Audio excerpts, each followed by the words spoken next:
Mesdames, Messieurs, bonjour et bienvenue dans votre magazine Analyse Actu, votre magazine qui décrypte l'actualité au pays pour vous donner des informations vérifiables, des informations vérifiées parce que vous le méritez. Nous sommes aujourd'hui tristes parce que nous venons de perdre un baobab de la presse congolaise. L'un d'entre nous, celui qui était considéré comme le premier d'entre nous parce qu'il était le président de l'Union nationale de la presse du Congo, l'UNPC. J'ai cité ici le président Kasonga Tshilunde Boucar qui nous a quittés, qui a tiré sa révérence après une très brève maladie. Une mort qui ne s'explique pas du tout après toutes les menaces dont il a fait objet avant la tenue du congrès de l'UNPC à Mwanda, où nous étions présents. Les gens, les fondeurs, ceux qui ont créé une UNPC autre que celle légalement reconnue, avaient proféré des menaces. Mais bien voilà, est-ce que c'est une affaire de coïncidence? Est-ce que c'est la réalisation de ce qu'on lui promettait? Le sang va couler après le congrès de Mwanda. Nous ne savons le déterminer, mais c'est une perte énorme pour la presse congolaise parce que nous allons retenir de Kasonga Tshilunde, un homme très déterminé dans ce qu'il voulait faire pour les médias congolais ou mieux pour les journalistes congolais, mais aussi un homme très organisé parce que je me souviens du jour où nous avons vu la première dame pour solliciter son intervention en vue de l'organisation du congrès de l'UNPC. Lorsqu'elle a demandé le projet, Kasonga Tshilunde avait déjà un projet bien ficelé, bien monté, bien concocté. Donc je retiens de lui un homme très organisé qui nous quitte. Eh bien, après lui, c'est Gabi Kuba qui lui succède à ce poste. C'est lui qui va présider désormais aux destinées de l'UNPC. Nous osons croire que les choses vont aller dans le sens de ce que le vieux Boucar voulait, parce qu'il voulait justement que l'Union nationale de la presse du Congo se transforme en un ordre de journalistes du Congo. Nous prions pour que cela se réalise. C'est la seule manière pour nous de l'honorer convenablement, même si aujourd'hui il y a des gens qui sont en train de lutter pour détruire l'UNPC. Je crois que nous ne les ferons pas, nous ne les laisserons pas faire. Bandeko Walandimbo tenabino lisusu. Actualité est tellement abondante, tellement abondante. Naze batena bandawapi, mais mokonzi mboka lelo akende ko visiter bana na biso o bazwaki likama ya nzela accident ya circulation na boulevard du 30 juin bana ya lycée Bosangani. Misu bakufaki, misu baza interné na hôpital. Tata mokonzi mboka Félix Antoine Tshisekedi Tshilombo akendai ko visiter bango pona ko réconforter ba parents parce que talaka ka mwana bimi na tongo na ndaku ake classe topé abimi na midi azokende classe mais likame komelie. Le premier citoyen de la République qui tient beaucoup na makambo ya éducation ya bana ake ko réconforter ba parents ya bana oyo baza interné na ba hôpitaux awa na ngoma mokonzi Kinshasa. Eza penza makambo ya ko saluer. Mais autre actualité ezali makambo ya Mama Tchalamwana. Boyebi que ça fait couler beaucoup d'encre de salive, mais ngai nazali penza d'accord te. Non. J'étais pas d'accord na manière oyo interpellation o esalemi. Je suis d'accord que ba service à intelligence, il faut continuer ko sala musana yango parce que mboka moko te le loyo dans ce monde moderne et qu'on fonctionner normalement, ce qui va service d'intelligence nango eza ko fonctionner te.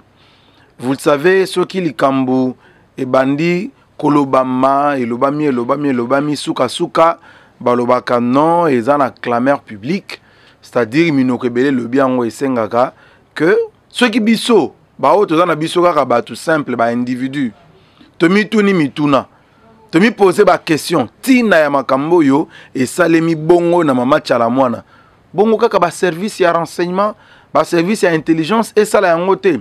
Il était tout à fait normal d'indiquer que batuna na mituna wana. Mais il fallait que batuna ngona ni mama tchala mwana kaka. Parce que on ne peut pas avoir un meilleur interprète, il y a œuvre artistique que l'artiste lui-même. Il fallait qu'il batuna ye ba motivation, ba mobile, ba cause, il y a makambo yusalamagi pour que nzembo wana eyembama. Mais alors bandeko oya aner bakende ko interpeller maman, je crois que là nesika naza ko rejoindre mokonza mboka et sika lobaki nous devons humaniser les services d'intelligence et même les services de sécurité. Il faut qu'on humanise, c'est-à-dire que tu belé bazaki na kati ba service de sécurité, et dans la police, et dans l'armée, et dans ba service de intelligence wana, ba comment qui ko traiter ba congolais loko la bibwele, loko la bantaba, loko la bangombe, loko ba soso, loko a ceux qui pe ma bata. Mais mokonza mboka souci na ye annonça qui en au début à mandat naie, nous devons humaniser le service. À cela qui n'a mokonza anel pour n'avoir bisaye et c'est humaniser le service. C'est-à-dire que tant que bazoya ko interpeller mutu, tant que bazoya ko kanga mutu, kota lisaye ba droit naie. Tout le monde a rango pas ba mboka mzusu. Ceux qui ba yo kanga mutu baza ko bisaye voici ba droit naie. Aux ana droit au garder silence. Aux ana droit ko zo avocat. Aux ana droit ba talisi mutu ba droit naie. C'est ça, humaniser les services. Tant que ba yo kanga mutu, quelle que soit infraction à sali, mais bomoto ezala. Bomoto ezala. Mais alors tant que bakangi mama tchala mwana, bake na ye. Mais moi je ne vois pas pourquoi il faut passer toute une journée pour Nzembo. Sauf ceux qui y avait un autre dossier. Ndenge tozoyo kango makambuya azwanda ku ya leta anganzama nango bon. Wana ba dossier mususu moye toko tapenza kuna ezate po tozana na mupiku ya mozindo nango te. Mais na likambo nga nazo analyser na likambo etali Nzembo. Tango ba memiye, ça likambo normal ba entendre ye. Oui. Il fallait qu'il entendre. Mais seulement après avoir entendu madame, il fallait qu'il batika zonga ndako. Parce que moi je ne vois pas Ayembi Nzembo balobino, Ayembe lango, moi namboka mokonza mboka Félix Antoine Tshisekedi Tshilombo. Bon, qu'est-ce qui prouve qu'Ayembe lié? Encore faut-il que Yemoko o yaza source parce que na likambo yo bazota la source ya muto Ayembi Nzembo, source ya inspiration et na yeza nini batali destinataire eza nani. C'est tout ça qui a concouru peut-être na fait que ba interpeller na ba service ya intelligence. Mais maman tchala mwana toyebi ki aza activiste ya PPRD, aza cadre ya PPRD. Donc vous voyez cet artiste là déjà appartenance politique na ye, tant wazo ye Nzembo message waza ko véhiculer, contenu ya Nzembo na ye, eza ko laisser entendre que aza ko s'adresser na mokonzi mboka. Mais wana il fallait qu'il y ait moko le parce que mutako ko interpréter œuvre artistique c'est l'artiste lui-même. Donc ezaki penza malonga te ya que ba attribuer directement à président de la République qui a yembela qui président de la République. Donc il faut pas forcément lier ça à la personne du président de la République. Mais aussi il faut reconnaître pe droit ya batu oyo ba comprendre le message que à l'obélango président de la République. Nous sommes dans un état démocratique. Donc bateau va comprendre que elle s'adressait à président de la République. Il faut pas qu'on condamne bango. Il faut qu'on tire la peu liberté na bango ya que bango peut pas comprendre ngo bongo parce que ça œuvre artistique. Donc comprend qui veut. Donc le quoi abandonné comme ça va comprendre que maman Tchalamouana s'adresser au président de la République, il faut qu'on reconnaisse le droit na bango. Autant nous reconnaissons le droit maman Tchalamouana, ya ko yemba ingratitude à l'obi ka yembeli mokonza mboka te, il faut ton di mape droit ya bato bazo mona que ayembi yango contre mokonza mboka. Donc nous ne pouvons pas être des extrémistes à ce point là pour na kokangaye kolalisa ye na kacho. Je crois que eza penza malamu mingi te. Même mokonza mboka je ne pense pas qu'il peut être d'accord na ba traitement ya modèle wana. Botiki azongi na ndako na ye lobby, boduye lisusu, bo interrogatoire et continuer jusqu'à ce que bozo biano bino bozo luka. Je crois que c'est comme ça que nous devons fonctionner dans un état qui se veut de droit. Mais alors, est-ce que lobby, tant qu'on a la clip naie, est-ce que a reprouvé que ezala Nzembo destiné na maman moko songolo ou bien na papa moko songolo? Ça, on va voir dans l'avenir. Mais na yo ki pe que Nzembo na ye parce qu'il na commission sans sûreté. Wana ezala ki pe mbeba lisusu parce que ndeo mibe ko lobby avant o Nzembo na wana public, il faut le cadavre na commission à censure ba censurer yango. Donc wana ezaki likambu ya Mama Chalamwana biso en tout cas tozaki d'accord te na Congo Market TV na façon ba interpeller qui parce que ezaki droit na ya koyemba ezaki pe droit ya aner ya koluka koyeba plus de détails sur ba motivation, sur destination, sur ba contour ya nzembo wana ezaki droit na bango. Eza pe droit ya bandeko ba moni que ayemba ki mabe eza pe droit na bango. Mais seulement l'injure nde tozoboya parce que nous avons vu circuler des injures contre Mama Chalamwana, ba injure culture ya injure toko ko encourager yango te. Pour lelo ba fingi Mama Chalamwana. Mais lobby bako ko finga pe ngai. Nazana mwasi nazana bana. Est-ce que moi si nanga ko supporter est-ce que bana ba ko supporter? Bako ko finga pe yonde ko mususu ozo landa biso. Est-ce que culture il faut encourager yango? Je ne pense pas dans un état de droit tant yo yo ki oza lésé oko porter plainte oko luka ba avocat ba aider yo comme plainte na yo oki ko déposer yango ba kangi mutu wana. C'est ça l'état de droit. État de droit oyo Etienne Tshisekedi wa Mulumba azaki ko prôner ezalaki ya ba injure ezalaki ya ba insulte wana nous devons nous mettre d'accord. Oza la mutu ya UDPS, oza la mutu ya cash, oza la mutu ya nini, mutu ya PPRD, oza na droit ya ko finga congolais te. C'est ça un état de droit. Oza na droit ya ko finga congolais te. Parce que injure est punissable par la loi. Tant oza ko finga, oza ko se rendre coupable, bako kanga yo. Bako kanga yo. Ata oza Chalamwana, ata oza Kofi, ata oza nani, ata oza prophète, ata oza nani, soko fingi, eza infraction, bako kanga yo. Mibeko eza bongo. Donc, état de droit, tout le monde a dit que tout ça a des droits, des devoirs. Non, autant nous avons des droits, autant nous avons aussi des devoirs. Voilà, il faut qu'on Congolais aille bayango. Tant que finga mokonzamboka, il faut que tant que finga wana. Même ceux qui a le bagi que na lingite que pendant mon règne, bakanga un Congolais oh parce que a critica kinga parce que a finga kinga. Wana ezaye, mais tout beau ça n'a été que mibeko ezali. Ceux qui magistrat moko be procureur moko akwelio bako sambisa selon ndenge mibeko lobby ceux qui mibeko lobby que ozo mériter 5 ans en prison okolia 5 ans en prison. Donc il faut tout ça la penza keba na ba comportement na biso awa tokoti na auto zo benga état de droit parce que ngana monaki nzembo ndeko karma pa yemba gipe ndeko karma pa yemba nzembo ne wana ceux qui Caligula wana donc ezaki pe nzembo. Donc, nous devons laisser aux artistes de s'exprimer. Mais seulement ceux qui peuvent interpeller, accueillir, expliquer sans s'y en dire. Donc, tout le monde traquer l'artiste, il faut que l'artiste s'exprimer. Il faut que l'artiste s'exprimer. Autant nous, journalistes, nous avons la latitude. Il y a que s'exprimer dans la question, il y a actualité, la question politique, la question socio-économique, tout ça. Il faut que l'artiste s'exprimer. Encore que, il faut que l'artiste pas seulement tirer vers le président de la République ou vers celui qui est chef de l'État en fonction. Mais il peut tirer sur Batu Lokola, parce que le IGF a le binabiso. Que la République démocratique du Congo a perdu au moins 205 millions de dollars américains. 205 millions de dollars américains. Vital Kamerhe a en prison pour 47 millions de dollars. Mais, dossier à Bukangalonzo, il y a 6 personnes derrière.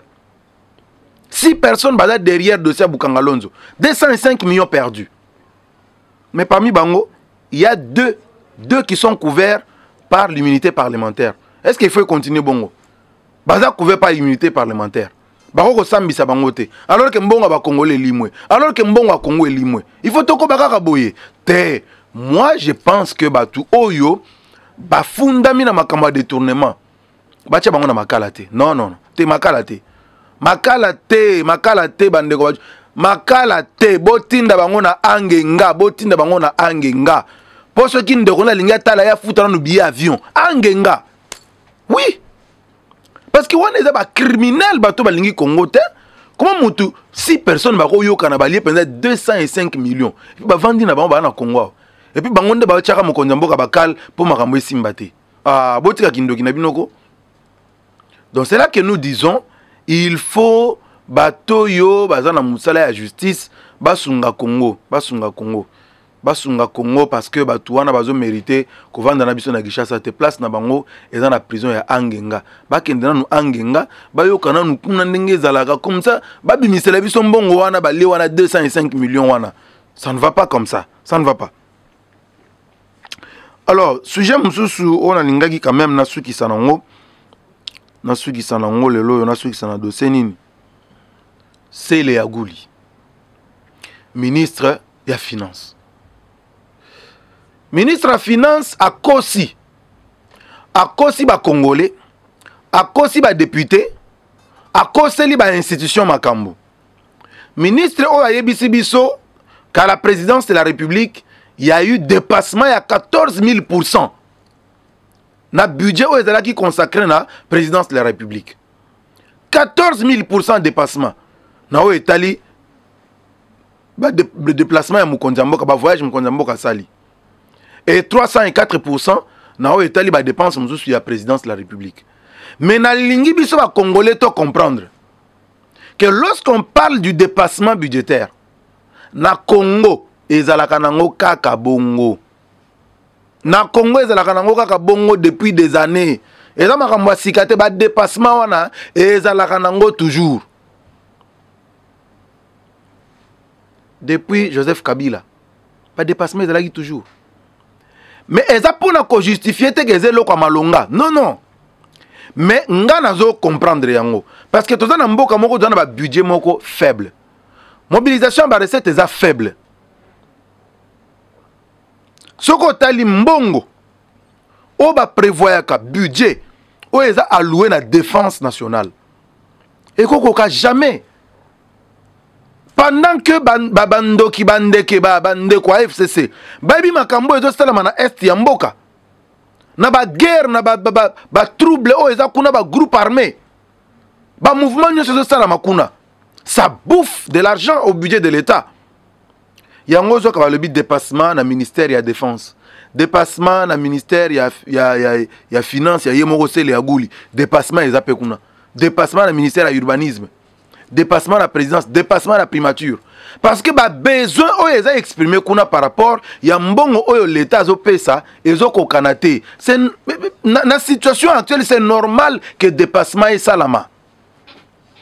Parce que boyebi yango que par rapport ya ba besoin oyo ba chaque ministère représentaka, oyo primature représentaka, oyo présidence représentaka. Ce qui est comme une assemblée nationale, na toilettage, tout ça, ba kataka ba besoin mususu. Mais en plein exercice, il y a budget. Pour qu'on ait un dossier, monsieur, qui est très important. Oyo exécution nango ezako s'imposer.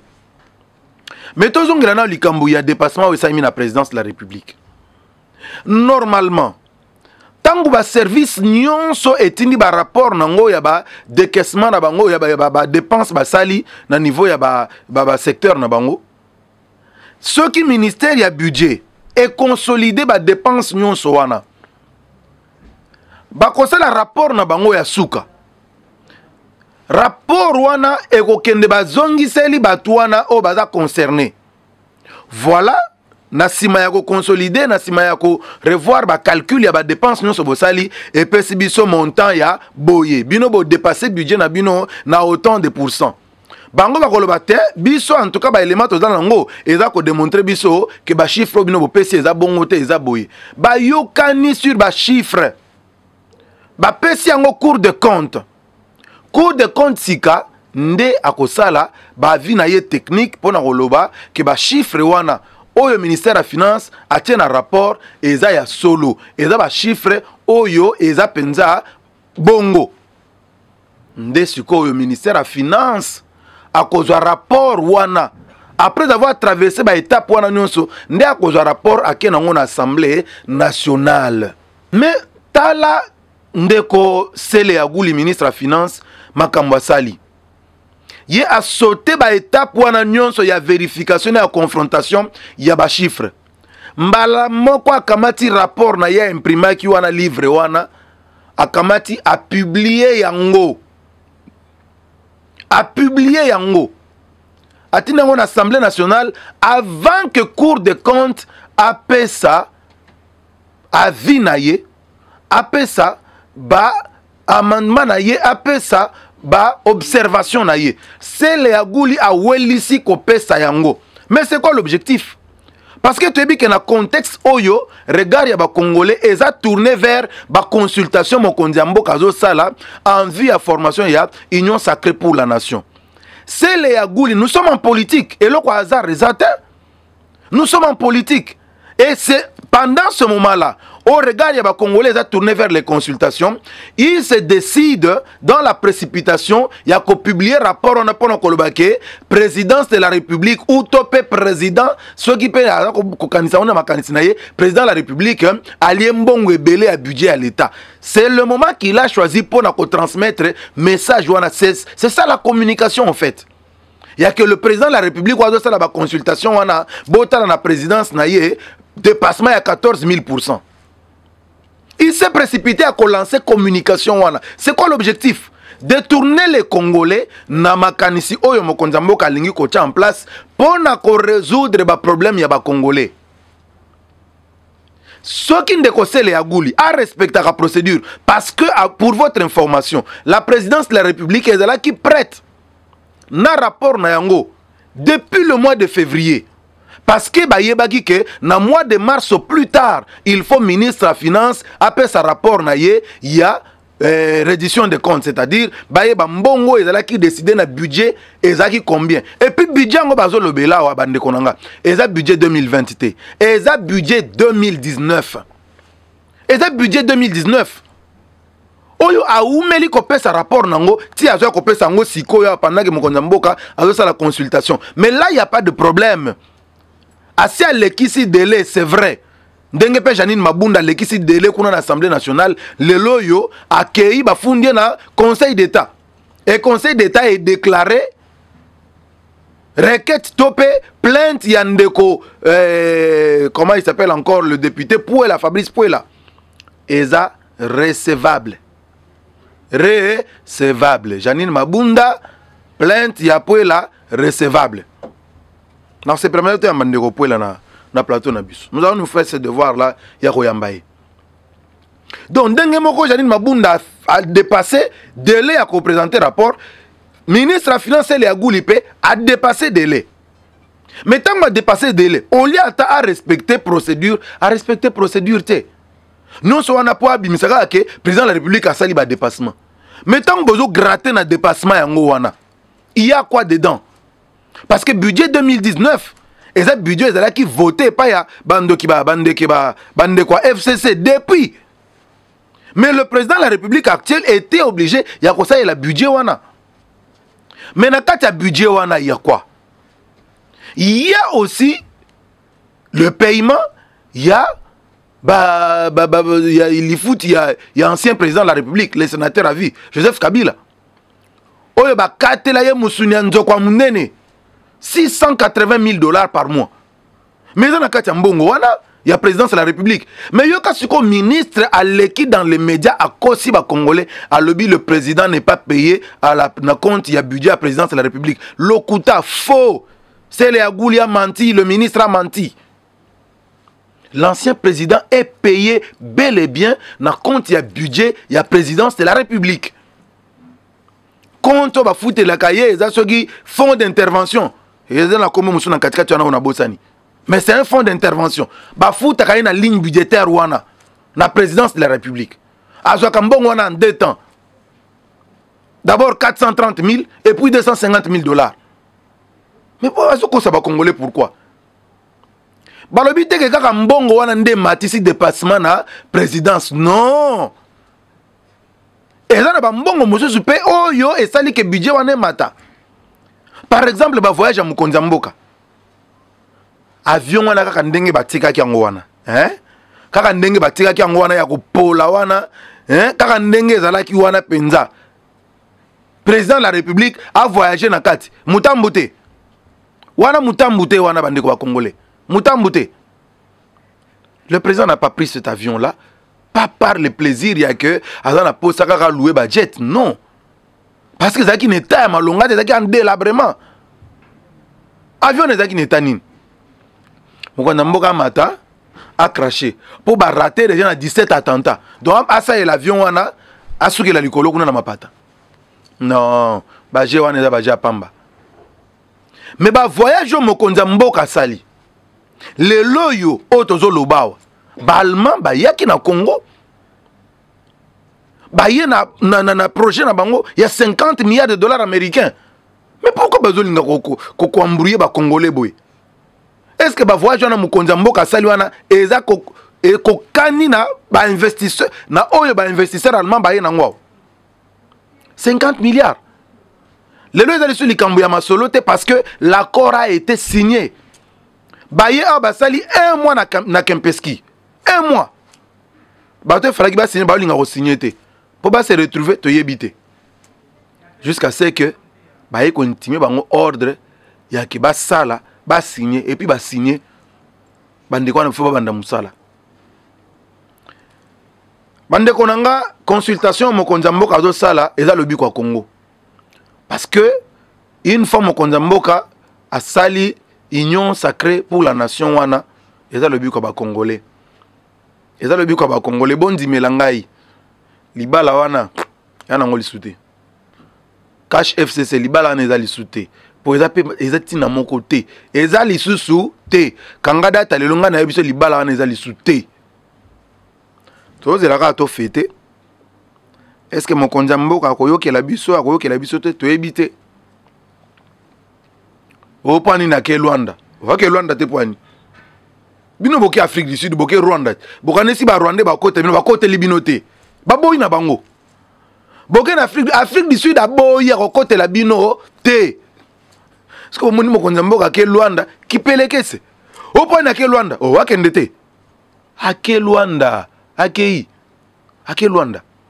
Luanda doit intervenir militairement na Congo pour un renforcement de capacité y a militaire na biso. Oui, a doit intervenir. A doit intervenir na Congo. Luanda doit intervenir dans le domaine de l'infrastructure na Congo doit intervenir. Luanda toza na ba accord na bango pour l'exploitation de pétrole.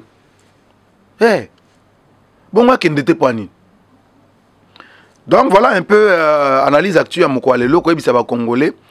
Topé sa mokonza mboka confiance to sambela nzambe kimeza na mboka bato bazo sala ba calcul na bango ya manduki bazo sala ba calcul na bango ya koloka Congo e ko simbate elika que kimia ko za na Congo nzamba batela biso abatela mokonza mboka. Merci mingi na ndeko Jude Kadima Media Pro na bandeko nyonso ndeko Ben merci na Mike Moboyai John Makula Bande Konyon sur Viprocel. Merci beaucoup. Tokutani Mbalasima.